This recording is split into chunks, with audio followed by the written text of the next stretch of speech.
If you want to continue to follow our adventure, click subscribe. So you don't miss anything, click the bell notification. Hello, Lives on the Road subscribers and followers. Somebody asked me the question about, they wanted to live in a pop-up camper, which we did for, almost a year. They have anxiety. So they wanted to know what my opinion was, whether they should travel, go from campsite to campsite, or should they buy a piece of property and homestead on that piece of property, either in the pop-up or a log cabin.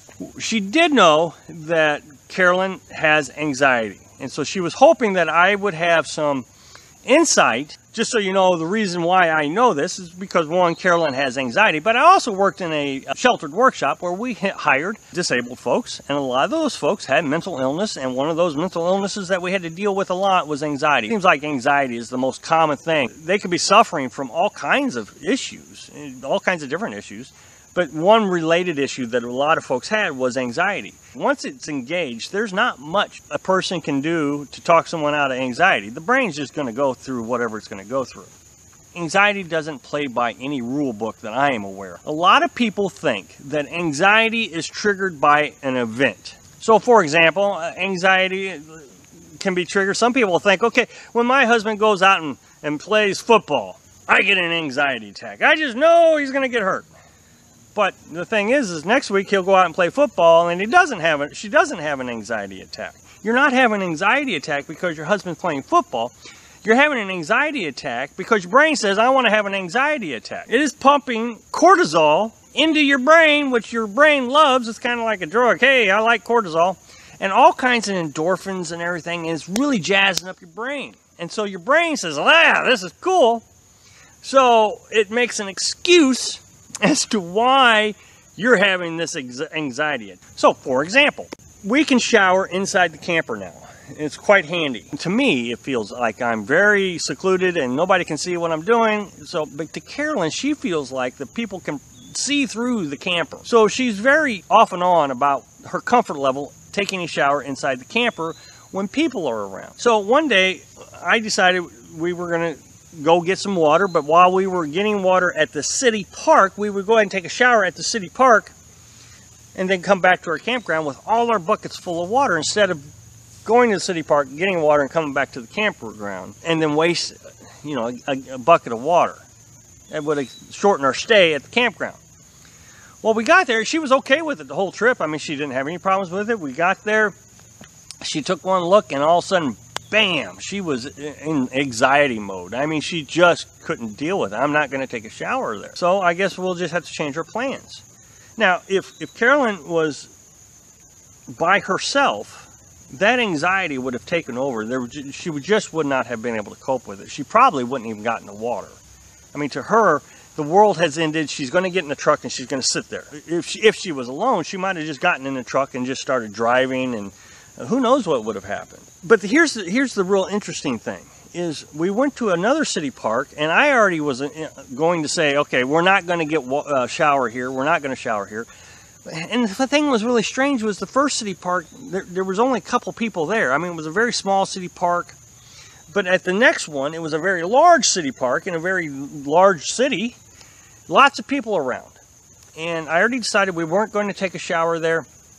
I was just going to get water, and we were going to go to the campground and take a shower. And Carolyn says, aren't we going to get a shower here? And it's like, oh man, I don't know, Carolyn. What do you want to do? She says, I'm fine here. And so, I mean, of course, me being who I am, I got to ask the question, well, why are you fine here, but not here? And she said, well, it's a bigger park. Nobody's going to be staring at me specifically. There's a whole bunch of people to be staring at. Nobody's going to really focus on me. Whereas at the smaller city park, she said, I felt like those few people had all their eyes and, x-ray vision looking through the camper. Now, to further this, I don't have anxiety.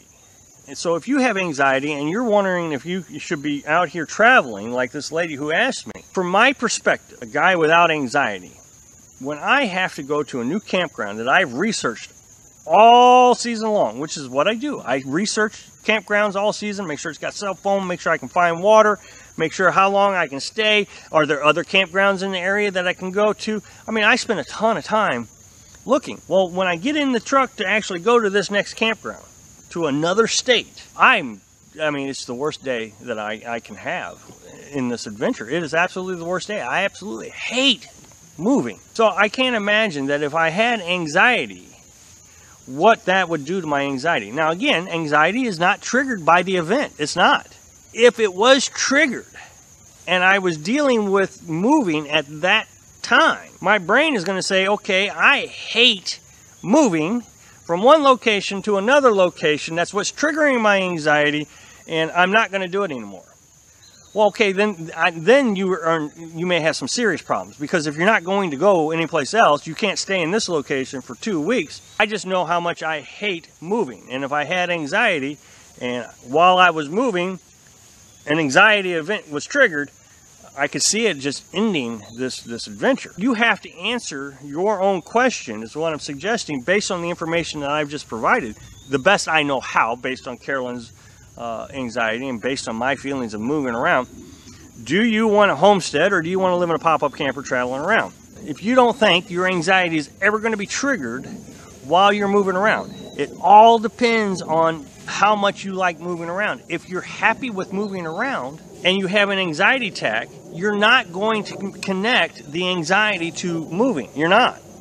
But if you hate moving around as much as I do, and you're having an anxiety attack, and then you start moving, you're going to connect the dot that the moving is what triggered the anxiety. So you're not going to want to do it anymore. So it really depends on your happiness about moving around. Thanks for watching. Be sure to subscribe. Click like if you like the video, and happy travels.